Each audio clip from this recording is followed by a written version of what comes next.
The Fabulous 413 podcast is funded by Eastworks, a 500,000 square feet dedicated to artists, entrepreneurs, and nonprofits where community happens. Learn more at eastworks.com.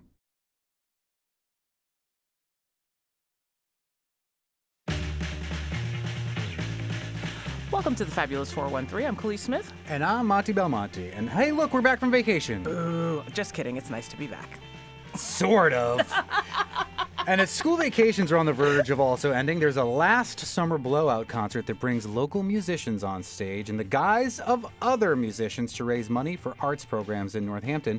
We'll hear about Transformance 35 with the Northampton Arts Council's Steve Sanderson. And hear from one of the bands taking the stage as part of that concert, Big Yellow Taxi, and learn from band members Richard Kalin and Teresa Lorenzo of the appeal and difficulty of Joni Mitchell's catalog. But first, we're getting in the way of the sun saying hi to the moon again. And although we can't see it, Kainaat Studios and Mr. Universe want as many people to witness it as possible. To boldly go where no man has gone before. Back in action after a break for some more kitchen table astronomy with Hampshire College astronomer Dr. Salman Hameed, Mr. Universe, who's also part of Kainaat Studios, which we will talk about in a little bit because there is an interesting astronomical thing that many people across the globe will experience, and Kainaat specifically for South Asia, but also many different languages trying to bring astronomy to the people.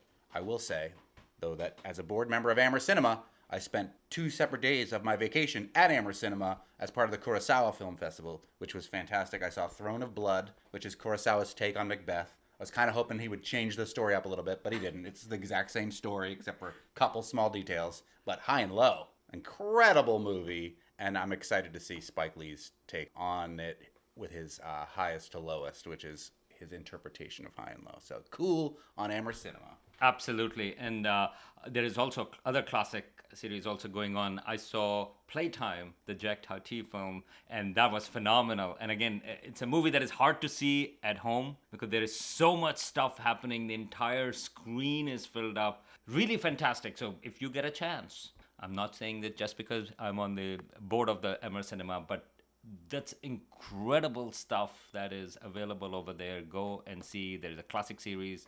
There's a Hong Kong Movie Festival series coming up pretty soon. I've only seen one of them, and I watch Kung Fu movies like they're going out of style, which they have. As soon as I saw the trailer for that, I was like, I actually took a picture right over there, because Texted it right to me. texted it to Monty. I was like, your name is written on. I would have to skip my Kung Fu classes to see them. That's my only conundrum. But anyway, we're here to talk about a couple of different things. Should we start with the thing happening in our area this weekend? The Arcadia Folk Festival is happening at Arcadia in East Hampton. It is both a benefit for this conservation area and a wonderful folk music festival with all sorts of great musicians playing there, like Amy Helm and our friends in Cloudbelly. We'll have one of the musicians performing on Friday for Live Music Friday on our show. But specifically, you wanted to highlight the headliner, Josh Ritter, because he's got a wonderful song about stargazing. First of all, Josh Ritter is an outstanding storyteller. The first time I saw him was at Iron Horse after his album Hello Starling had come out, and I was just blown away by that. If you didn't know, too, Josh Ritter has a big name, but he got his start in Northampton at the Iron Horse and with Signature Sounds, a Northampton-based record label. I mean, he's a great storyteller. He has a lively personality, bubbly personality, I would say. It's hard to resist. He's extremely charming. He's a hunk, too. Well, that's true. One of his songs I really liked in terms of storytelling because he does bring in occasionally science. And it's not that, the accurate science and things like that, because I'm not going to do what Neil deGrasse Tyson does, for example. The science is inaccurate or not. No, yeah. I mean, his songs, when he brings out some of those things, it's about feeling, how you get the right thing. And so if you haven't heard the song The Curse, which was about a mummy that comes to life. Which is totally scientific, by the way. We all know that Egyptian mummies are cursed and do come to life. How full of life after thousands of years, what a face to wake up to. And also do see the video, which is a beautiful, I would say, stop motion. It's puppetry of some sort, yeah, but I think kind of stop motion, yeah. Do check it out, but his new album, which hasn't been released yet, but a couple of songs are out, and one of the songs is called Truth is a Dimension, Both Invisible and Blinding, and it's a beautiful song, and it mentions System 611, a Magellanic cluster, And so, of course, I mean, I did go and look at it. I was like, huh. Of the system 611, a Magellanic cluster I'd been watching for a while. I got my telescope adjusted and I turned it on. First of all, Magellanic Cluster, that must be in the Southern Hemisphere. Did he go to the Southern Hemisphere? But it didn't look like it. But it's not the point, okay? Okay, so I was going to ask you that. Is the song accurate when he talks? Because he does specifically mention something that he sees in the sky with a telescope. Probably not. Okay, fine. So Poetic license. But that's the whole point. Like, you know, I mean, but I did wanted to check. I was like, okay, so it says System 611, so that's not how the names are given. And he also says 50 million stars, a billion light years wide. That would be very shallow, not very dense cluster, because a billion light years, even our Milky Way is about 100,000 light years across, roughly. Yeah. But that's not the point, because the song itself is about sort of like, you know... It's about heartbreak. It's heartbreak, and it's about what truth is. And that's where the science connection to a certain degree comes in, what truth means. But ultimately, your feeling of love, I mean, where love is truth and things like that. So just check it out. And you can see him probably do that very song this Saturday at the Arcadia Folk Festival in East Hampton, Josh Ritter. And when he does, just shout out, "Woo, astronomy!" Or, you got it wrong! Or, actually...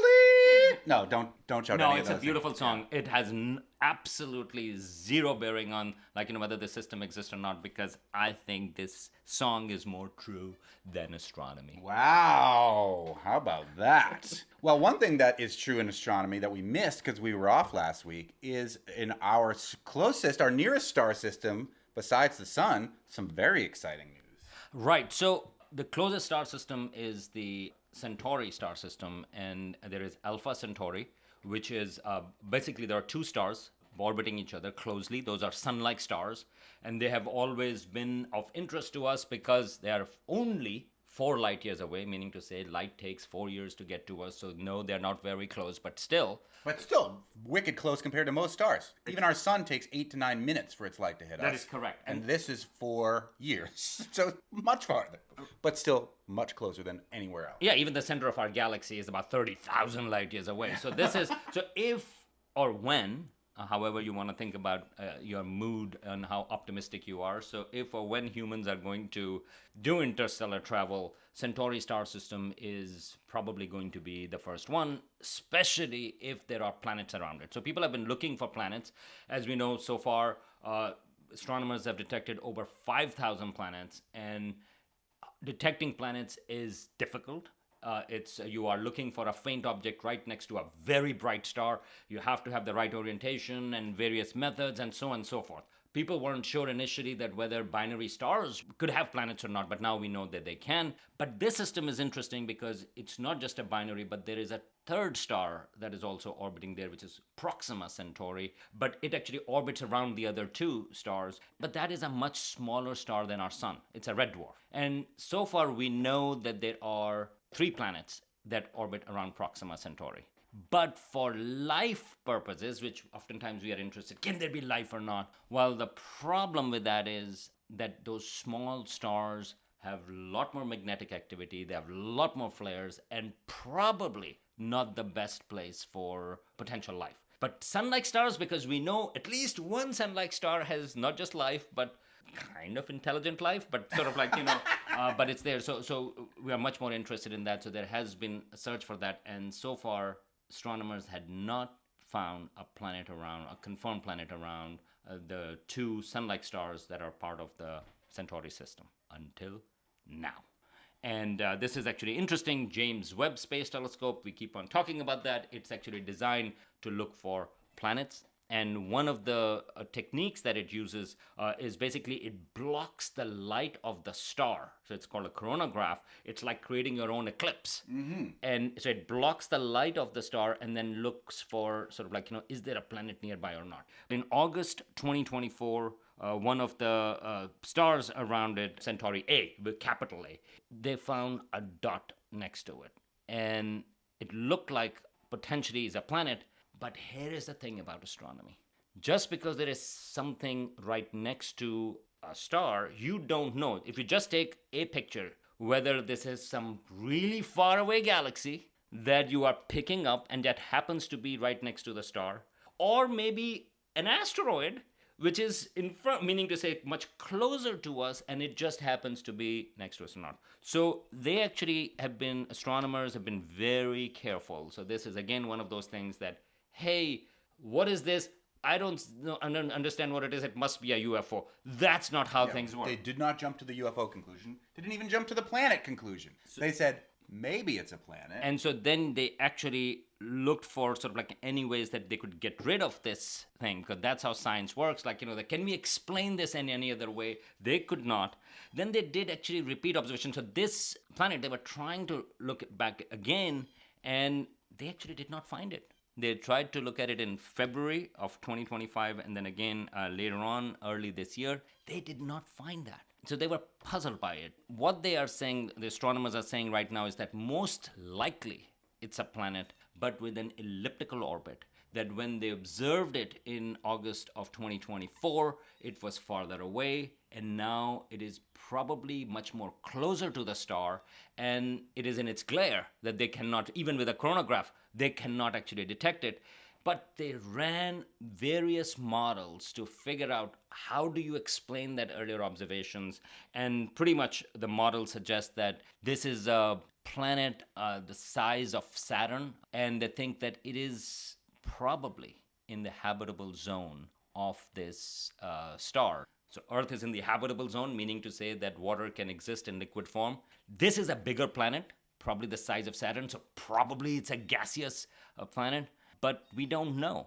And even if the planet may be gaseous, its moons, at least in our solar system, all big planets have a lot of moons, just like Jupiter has Europa or Ganymede and others that have oceans around it, but those are under ice. If you are in the habitable zone, you can have moons with oceans on the surface. So it all provides an interesting, tantalizing thing, but we will have to wait for it to be detected again. And so now astronomers are predicting, okay, if its orbit is elliptical, then you would expect it to go back within a year or so, depending upon what its orbit is. Its year, depending on its year. You can't just expect it to be in August on Earth every year, because it's got its own year. Unless its orbit is like the Earth. I mean, Exactly then it like could it. be, Then right, it could yeah. be. But Which is what makes complications in all of the sci-fi, by the way. Like, anytime Star Wars talks about years, I'm like, a year on what planet? When 900 years old you reach, look as good you will not. But this is a great example of, first of all, a really exciting discovery. I mean, having a planet and having in the habitable zone around a sun-like star, and it happens to be the closest stars that we have. That is exciting. But then how do you keep on testing it? And so it's not 100% sure that the planet has been discovered around Alpha Centauri, but probably. And it's going to be, again, through James Webb Space Telescope, looking in the infrared, which is its key light that it looks at. And so hopefully we'll find out in the next year or two when the planet is in the outer part, whether that's a confirmed discovery or not, because that would be the best way to discover it. It goes back out, you detect it again. So no, it's not a background galaxy, or no, it's not a foreground asteroid, because it's a particular orbit predicted by models. And what's really, really cool, the potential being that it is so close, only 4 light years away, that if it wasn't in the habitable zone, and if there was intelligent life there, we could send a message in 2025, which would reach them by 2029, and then have a return message by 2033. Right. And those scenarios have been brought up in various science fiction also. If you are interested in reading a really thoughtful science fiction book that was by Mary Doria Russell, it was called The Sparrow. It came out in late 1990s. The premise is that humans have just discovered a signal coming from Centauri star system, but those are just songs. And that's all. I mean, they're not it's directed. They're Josh Ritter songs. They're just. Am I making all the right moves? And so it starts with a priest that has just come back from a mission to Alpha Centauri around 2050s. And the reason why a priest has come back is because the first mission to the Centauri star system was by Jesuits, who decide that, okay, we have to give them the message of God. And so there is a lot of discussion about science and religion. The book is written by an anthropologist, Mary Doria Russell. So it's actually a really nice book. And the name of the book one more time? The Sparrow. But don't worry about how they get there, because that's where the science was bad. But oftentimes, hard science fiction is good with science, but terrible with culture context. Yeah. The Sparrow is fantastic with the culture context, but I beg you, do not read the sequel that came out after that. It was called The Children of God, and it's one of those sequels that retroactively made the first book bad. It's like time travel, No, the Sparrow is fantastic, and The Children of God, okay, is awful. I'll just say it. If Mary Doria Russell is listening to it, I apologize. But that and what really upset me was because it made The Sparrow bad. So yes, do read The Sparrow. Just imagine there was no sequel. Before we let you go, Hampshire College astronomer Dr. Salman Hameed from Kainaat Studios, we'll do a little teaser because you have something with Kainaat Studios that is big, that is coming up for 6 billion people in the world shortly. Kainaat is presenting an eclipse. Sort of. Well, so there is a lunar eclipse that is happening in pretty much the rest of the world, except for the Americas. It's on September 7th and 8th. It will be, the totality of the eclipse will be visible all the way from Japan to half of Africa. But not here. And not here. And it includes all of Asia, Australia, so parts of Europe as well. So the totality will be visible to 6 billion people. And we decided to create resources and a website with the theme of Eclipse in a Shared Sky. In fact, our website is eclipseinaoursharedsky.com. Go over there. It's already there. We have some videos talking about timings and the basics of the eclipse there. There'll be more stuff added in this coming week, including activities for school kids that people can do. And our main theme is that 6 billion people, one eclipse. It's about thinking about the moon and the role it plays. So we have talked about the ethical issues about the moon colonization or going to the moon as well. So this is also an opportunity to do that. But what we are focusing on is the global south. A lot of this eclipse is going to cover the global south. And so instead of being focused on the US, which often happens, especially with NASA. The material that we have created is, of course, from South Asia. So, of course, there are a lot of colors in it. We have to. Our animations also have the local cultural context. But we also are bringing in mythologies, for example, from South Africa. We have collaborators over there. And also from China, Chinese mythology as well, especially in terms of when the moon turns copper. We have collaborators in India. In fact, one of our collaborators, they really focuses on sort of like calling the moon copper moon rather than blood moon, and I love that bit. Yeah. So we are doing that. But this website is right now available in English. All the videos are in English as well, with, of course, South Asian accent.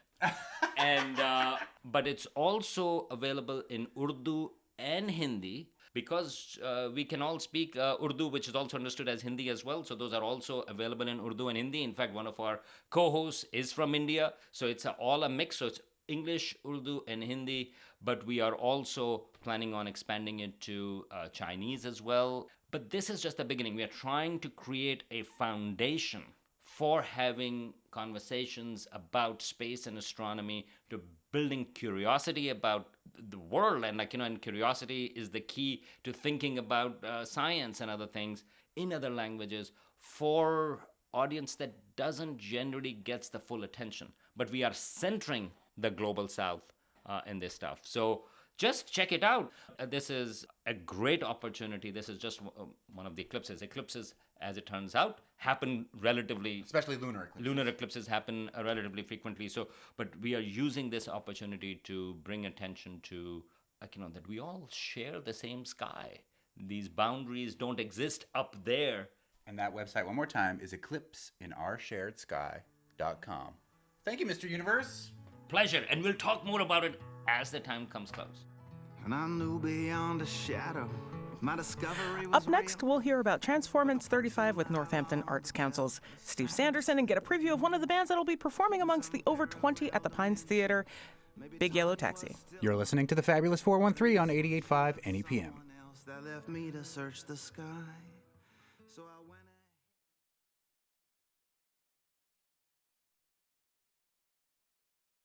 The Fabulous 413 podcast is funded by Northeast Solar in Hatfield, offering personalized solar energy solutions and ongoing customer care, proudly serving communities throughout the Pioneer Valley. Northeast-solar.com.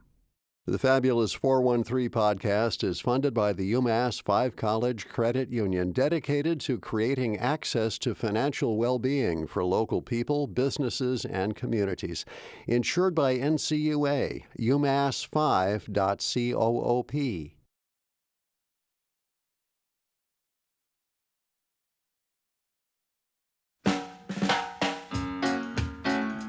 Oh, listen to that music. That sounds like Toots and the Maytals. Oh, hey. I wonder why we're playing that. We're not doing this one, though. I figured. Khalees's band, Soul Magnets, will be transperforming, or how are we calling it now? Transforming. Transforming It was right there in front of us for years. as Toots and the Maytals. We'll get to that in a second. Welcome back to the Fabulous 413.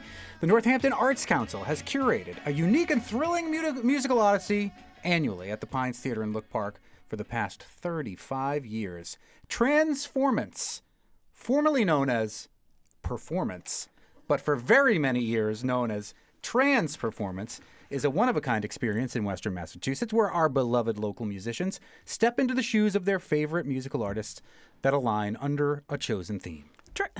Transformance started in 1991 when funding for the arts took a dismal turn. The Mass Cultural Council went from a budget of $20 million down to $3 million. The Arts Council met with cultural liaisons from PTOs of local schools and decided to create a big event to raise money. The original concept for what was then called Transperformance was for local bands to transform into the persona of another established, nationally recognized act and perform their band style based on a new theme for each year's festival. And with us to talk about the show this year and the history of the show is Steve Sanderson, morning host of 93.9 The River WRSI in Northampton, as well as Northampton Arts Council's event producer. Is that your official title there, Steve? That is, Monty, yes. Yeah. These NPR microphones, you got to talk into that little red diamond right there. See it? Oh, yeah. There we go. Hey. Fancy. Only the best for public radio.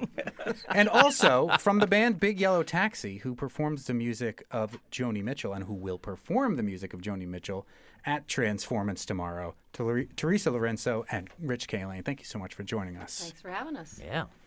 This, as I mentioned in the intro, Steve, it was called Transperformance, which in 1991 was a great name for this idea where bands that were, professional bands that were playing original music in the Northampton scene would transform and perform as other bands. Right. And we'll get to the name change in a little bit, but talk about that first year, 1991. What was the theme of this event? Rock and Roll Heaven was the first one, right? Rock and Roll Heaven? Well, according to Henning Ohlenbusch. Yeah.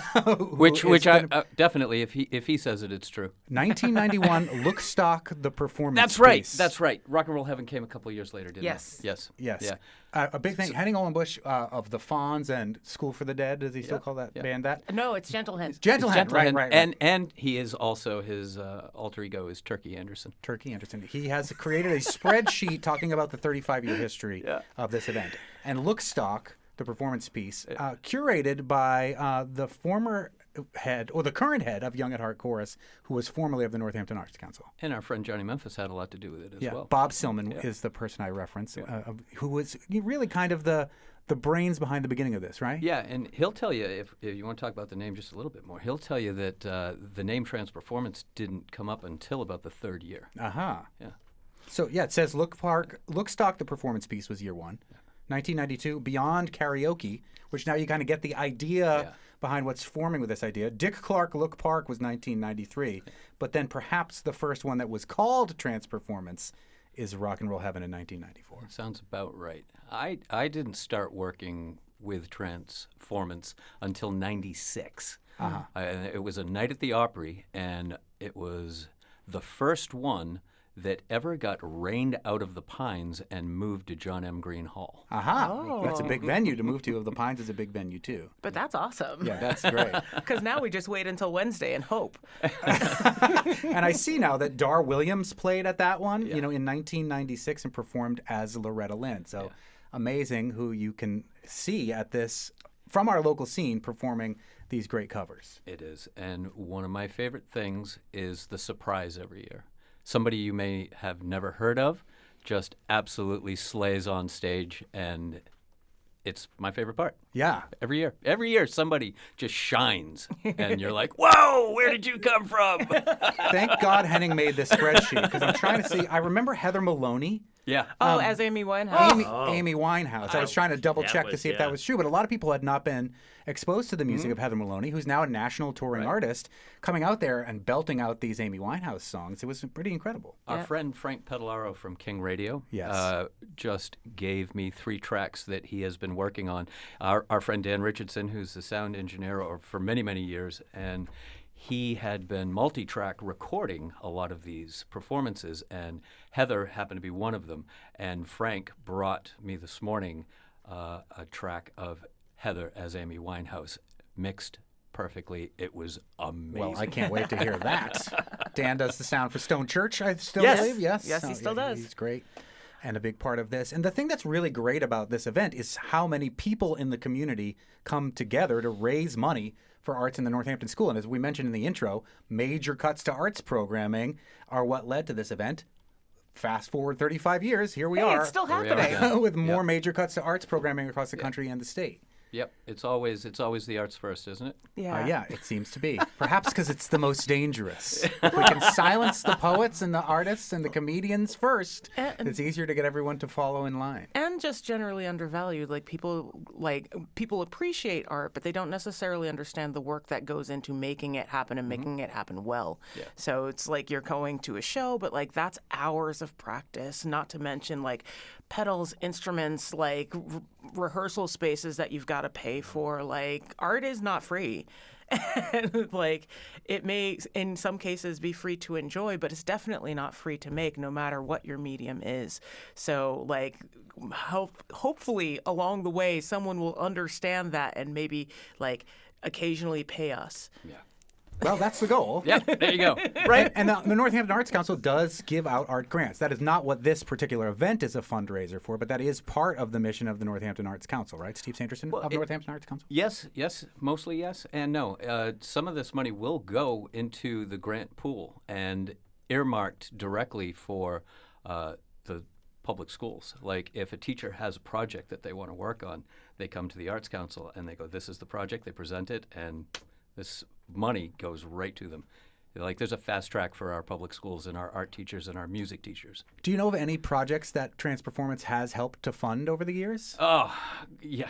You've been doing the event since 1996 as a performer, but how long have you been 11 years. Orchestrating it for 11 years? Wow. And there's a very wise separation, almost like our separation of church and state, between the production and the person running and curating the events and the council that gives away the money, right? So I stay separate from that, so I don't give the money to my friends, right? That's great. Yeah. So there's tons of projects. There was a Balinese shadow puppet project that happened in Pulaski Park that I thought was amazing, and if the marching band needs certain things, there's money for the marching band, right? Interesting. And art projects. There have been murals that have been put at Leeds School that the Arts Council has helped fund. I mean, millions of things. And we're talking about money that's raised at Transformance, which will happen tomorrow night, Look Park, Pines Theater, Florence. And I also mentioned it was called Transperformance in 1991 up until just a few years ago. The trans community has risen in prominence in the common vernacular of English speakers. So if somebody new is coming to Northampton and they hear trans performance, they may think it's trans people performing. So that caused some confusion. And the Northampton Arts Council made a decision to think about renaming it. That just took a wicked long time to finally settle on the most obvious thing we should have done right away. And Amazing, I say we isn't it? because I've been a part of this event in one way, shape, or form since 2002. Yeah. It is amazing, isn't it? It was 3 years without a name. We were Yeah. calling It it was performance calling for it 3 years. performance, Yeah. which is now just Yeah. totally And confusing. Everybody just groaned. It was such a groaner. Well, I mean, it's such a great event for it to have such a lackluster title as performance. Yeah. Like, we can do better. Right. And I think, a placeholder is okay sometimes. And in this case, it was.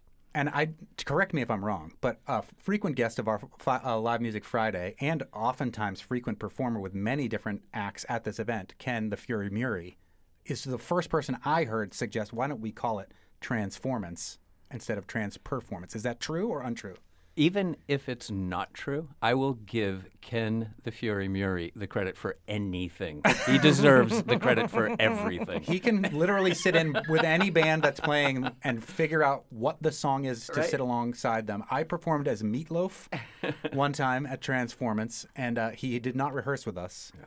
And sat in and played all of the very important keyboard parts of Paradise by the Dashboard Light. And he's been a B-52. He is a B-52. Yep. The real band B-52s. The real one, yeah. Not people transforming as the B-52s. Ken, the theme of the show changes every year, but you have done Woodstock 3 times. Can we retire this? No, never. I will not until the last old hippie is in the ground will I retire that. It's going to happen every milestone, once every 10 years or so. It's got to happen. I pledge that to my brothers and sisters in the hill towns. And I remember one year being there when Claire Higgins was the mayor of Northampton, and there were so many people that wanted to come to the Woodstock performance that she had to call the fire marshal and get special permission to allow extra people into the Pines Theater to make sure that as many people could get in there as possible and that it would still be safe. So it is a popular theme. So I can see why, if you wanted a lot of money to be raised for the Northampton schools, This is true. you would pick a It's popular fine. theme at least every 10 years. It's fine. And that is the goal, right? I want to... My goal, when people ask me now, I want to make sure that no grant goes unfunded. Everybody that asks for money for the arts should be able to get it. That is Steve Sanderson from the Northampton Arts Council, who has also performed at Transformance/Transperformance many times. Maybe we'll get some of his favorite memories coming up in just a little bit. But speaking of Woodstock and a band who wasn't there, Joni Mitchell has a very famous song about Woodstock, even though she wasn't there. And the group that is joining us, that will be part of Transformance 35 tomorrow, does the music of Joni Mitchell. Big Yellow Taxi is the name of that group. Yeah. Let's take a little break, and then we'll come back and talk with them and hear some music and talk more with Steve about Transformance 35 happening tomorrow at Look Park in Florence. Indeed. You're listening to the Fabulous 413 on 88.5 NEPM. In love again, when I get that crazy feeling.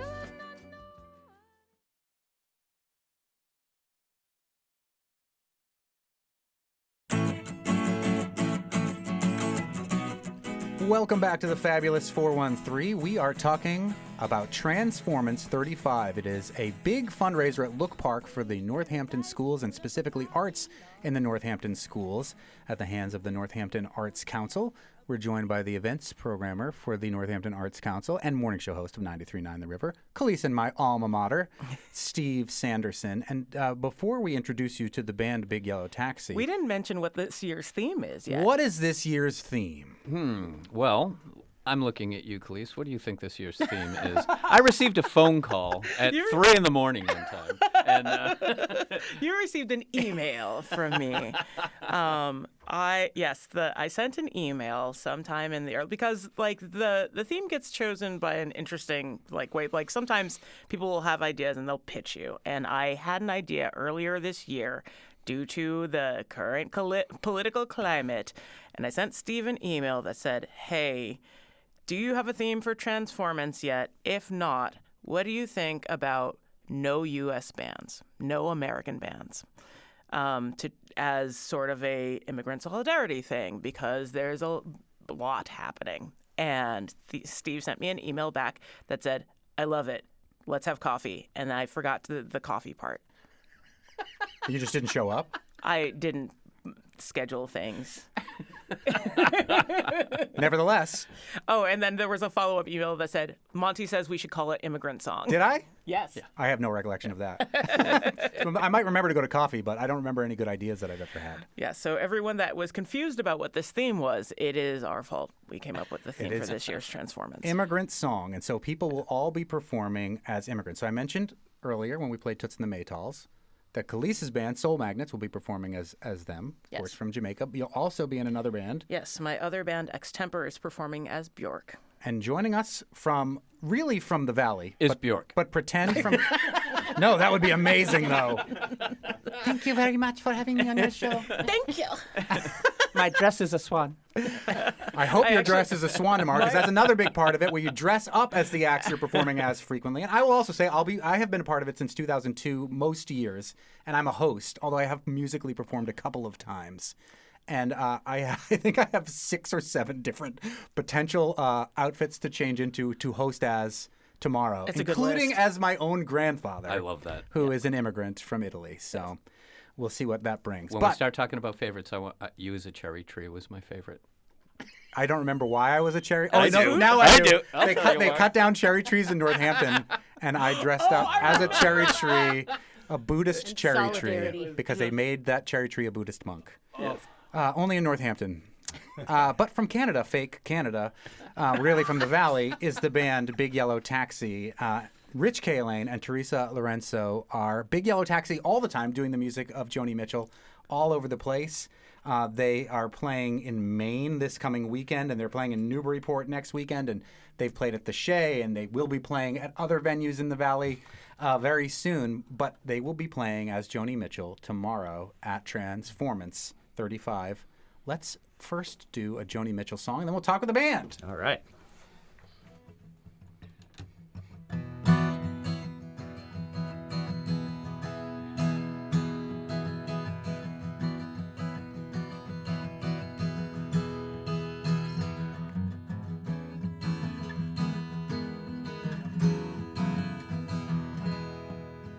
Woke up, it was a Chelsea morning, and the first thing that I heard was a song outside my window, and the traffic wrote the words. It came a-ringing up like Christmas bells, and wrapping up like pipes and drums. Oh, won't you stay? We'll put on the day, and we'll wear it till the night comes.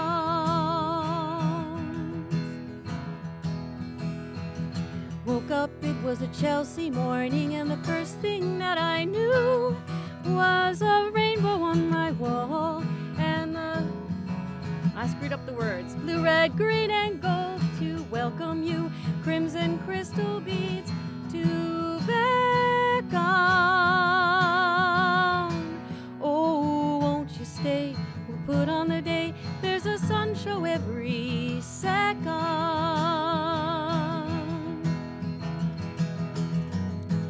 Now the curtain opens on a portrait of today, and the streets are paved with passers-by, and pigeons fly and papers lie, waiting to blow away.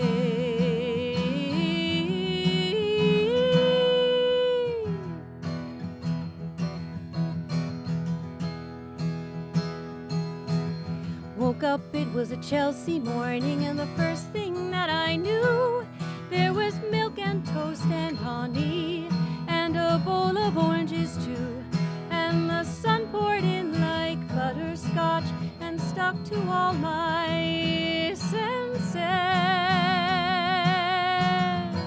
Oh, won't you stay? We'll put on the day, and we'll talk in present tenses.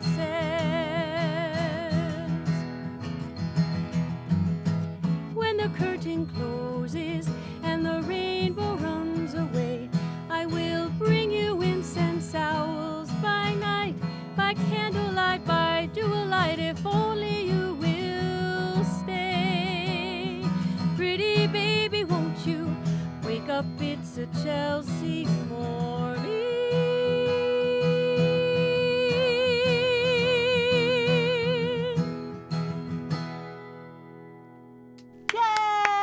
Big Yellow Taxi. At least part of it. Rich Kaylane and Teresa Lorenzo of the band Big Yellow Taxi. 2-6. I know, your 2-6 band the is large. Yeah, and there are some great players with your band, if you know the Valley music scene, of course, and a lot of them are in several other bands, but John Caban and Joe Fitzpatrick. And who am I forgetting? Bob Sherwood is our keyboard player. And vocalist. Yeah, and he's been in many bands in the Valley, and Candy Green is the other singer in the band. Excellent. And you really do, encapsulate the music of Joni Mitchell in a wonderful way. And her music is just so great.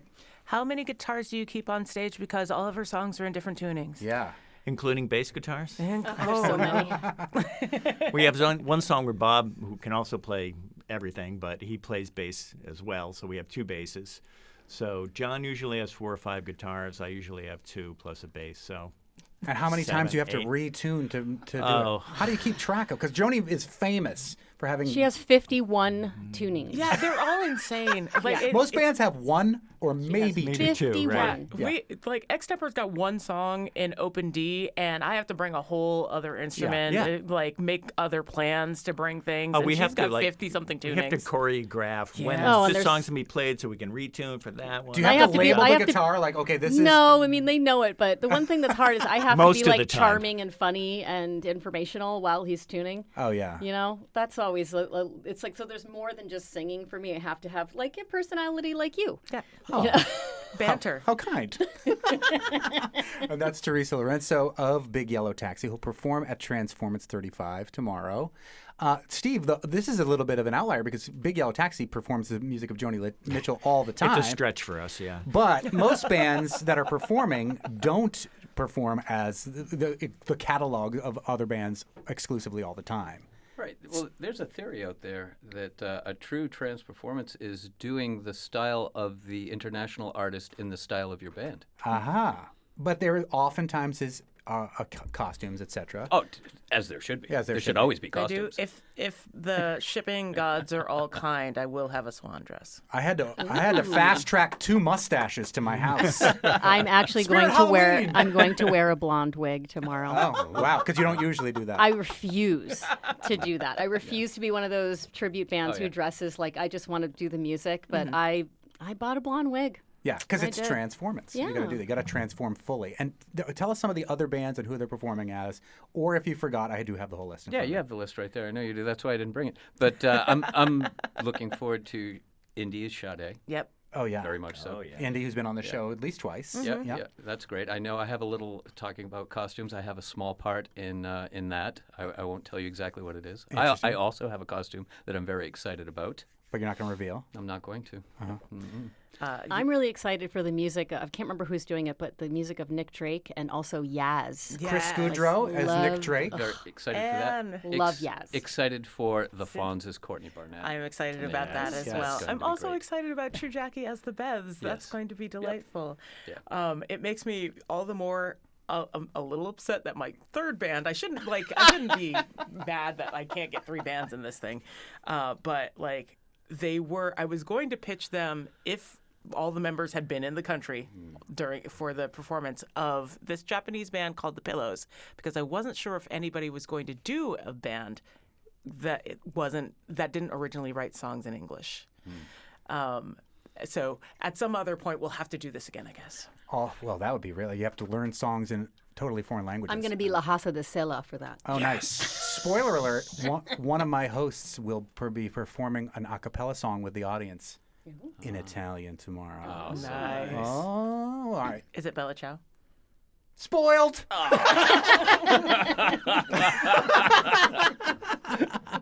All right, well, I'll be one of the hosts at Transformance. Khalees will be 2 bands at Transformance. Big Yellow Taxi is going to do another song for us a little bit. Steve Sanderson, you have performed as many different bands. Favorites of who your band, The Stuntmen, or previously known as The Drunk Stuntmen, has performed as over the years? Yeah. Number 1 on the list is probably the Beach Boys. Oh, nice. We put a ton of work into that, and my dear departed bass player and best friend Bao Bao was an enormous Brian Wilson fan. I'm not talking just a Beach Boys fan, a Brian Wilson fan. And so that was a dream come true for a lot of people in my band, and I loved doing 5-part harmonies. And there's still a fund that is in honor of Bao Bao, right? Yeah, That people fundraise for at Transformance, which again is happening at Look Park tomorrow night. Yeah, we do the J. Scott Brennan Fund. Which is his real name. Yeah, and it directly funds Northampton Public School marching band, chamber choir music, and other music using instruments in the Northampton Public Schools. We do a thing called the Bao Bao Bash, which was his nickname. Lately it's been at the Iron Horse, and high school bands play. The bands, it's like the farm team. It's amazing. I love that. Yeah. Well, let's take another quick little break here, and we will hear more from Big Yellow Taxi and Steve Sanderson as we round out this Transformance 35 show here today. You're listening to the Fabulous 413 on 88.5 NEPM. of angel hair.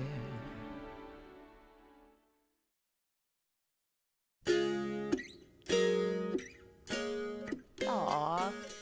Welcome back to the Fabulous 413. We're talking Transformance 35, which is tomorrow night, Look Park in Florence, put on by the Northampton Arts Council, a fundraiser for the arts in the Northampton schools, where your favorite local bands will transform and perform as slightly more famous bands under a theme. And this year's theme is Immigrant Song. And we're joined by Steve Sanderson, morning show host of 93.9 The River, and from the Northampton Arts Council, as well as the big Yellow Taxi Band. Or at least 2/6 of it, 1/3 of the big. A third? One-third. Yeah, why not? Of the band. Sounds good. Let's hear another Joni Mitchell song, as you'll be performing as Joni Mitchell tomorrow night at the Pines. All right, and we want you all to sing along with us. So not only here in the studio, but at home, I'm sure you're going to get the words. Pick it right up.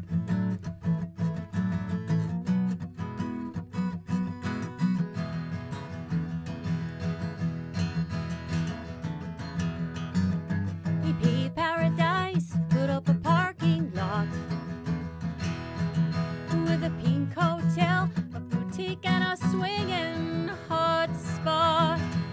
Don't it always seem to go that you don't know what you've got till it's gone? They paved paradise, put up a parking lot. Shoo bop bop bop bop, shoo bop bop bop bop. Took all the trees, put them in a tree museum. And they charged the people $1.50 just to see 'em. Don't it always seem to go that you don't know what you've got till it's gone? They paved paradise, put up a parking lot. Shoo bop bop bop bop, shoo bop bop bop bop. Hey farmer, farmer, put away your DDT now. Leave the spots on my apples, we'll leave here the birds and the bees. Please, don't it always seem to go that you don't know what you've got till it's gone? They paved paradise, put up a parking lot.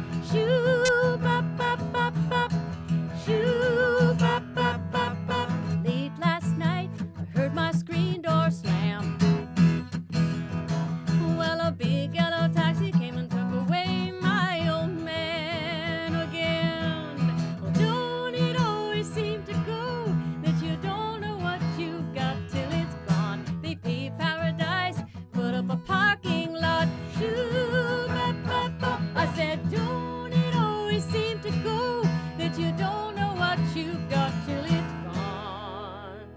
Well, they paved paradise, put up a parking lot. Shoo bop bop bop bop. They paved paradise, put up a parking lot. Shoo bop bop bop bop. They paved paradise, put up a parking lot. I love the Wicked Witch laugh at the end, too. Which Joni does do in the original recording of that song, Big Yellow Taxi, which is the namesake of the band that will be performing as Joni Mitchell at Transformance 30. I wonder how many times I'm going to accidentally say Transperformance. I'm going to try to say it no times tomorrow as a host at the Pine Theater. It's easier to say Transformance. It is. It is, but when you it's did it for habit. 20 years or yeah, whatever, it's just saying like Transperformance, muscle memory in the muscle mouth. memory. Just yeah. marks you as old school. It does mark me as old school. Being in Hamp, I like to say Transperformance. The NoHo kids can call it Transformance. Transformance. It's an easy enough change. Also, want to mention our last Live Music Friday guest before we went on break. Sierra Fregale is going to be there as Kate Bush. Yes, and she did do a Kate Bush song for us here on the Fabulous 413, and that will also be phenomenal. Lucia Dostal, who is also a guest here, is going to be performing as ABBA, the Classicals as Bare Naked Ladies, the Fonz as Courtney Barnett, as we mentioned. Friendship Band, which is part of Whole Children, is going to perform as The Clash. Yes. So there's King Radio, who always bring a huge, wonderful, lush Orchestra, which is when I really have to buy my most amount of time as an MC to get them set up, performing as the Hollies. So that's fantastic. My old band, Dicey Riley, is the Pogues. Yeah, Yeah. that's good. They have that Irish sound, so it's pretty great. And again, happening tomorrow at Pines Theater at Look Park. For a good cause, and it's a great time. Steve Sanderson, one memory that I have of you, my favorite memory of you at Trans Performance, was when you did, speaking of Immigrant Song, the band Led Zeppelin with your band, the Drunk Stuntmen. And it was raining, and it was getting so wet that we thought we might need to shut the festival down, but we decided to muscle through because I believe you might have been the last band of the night. We were. And looking at your band through the wings of the stage with the light shining down on you and the rain coming down, crashing off of the cymbals, exploding into the air with one of the most iconic rock and roll bands of all time that you were performing as, one of my absolute favorite moments of Transformance ever. You know, our friend Dave Hayes, the weather nut, told me that it was going to let up. And this is back when he wasn't who he is now. He was not yet right? Dave Hayes, the But weather he's like, nut. I think it's going to let up because he was watching. And I grabbed the mic from Bob Silman, who was almost crying, saying, I'm sorry you put so much work into this. I'm sorry you're not going to get to do it. And I said, give me that thing. And I walked out to the center stage and I went, we're not going to let this rain scare us away. And we started vamping on do-do-do-do, bump, bump, bump, bump, bump. And it was a moment, Monty. It was. Thank you for reminding me And of that. it really is like, if you love the music scene of the Valley, it's like a family reunion. I've never experienced it as strictly a fan. I've always kind of been a part of it. But I know for the people that are part of it, it's really a warm and wonderful event. Rich Caerlane, Teresa Lorenzo of Big Yellow Taxi are performing tomorrow night at Transformance, and Steve Sanderson, who will be there as the Northampton Arts Council's event producer. Thank you all so much for shining a light on this wonderful event. Thanks for having us. Thank you, Khalees. Thank you, Monty. Tomorrow on the Fabulous 413, we'll learn about the 30-year history of the Harvest Supper happening in Greenfield this and weekend. Queer Cinema Club, and we'll head to Feeding Hills and meet beef farmers. I'm See you Khalees Smith. tomorrow. Later.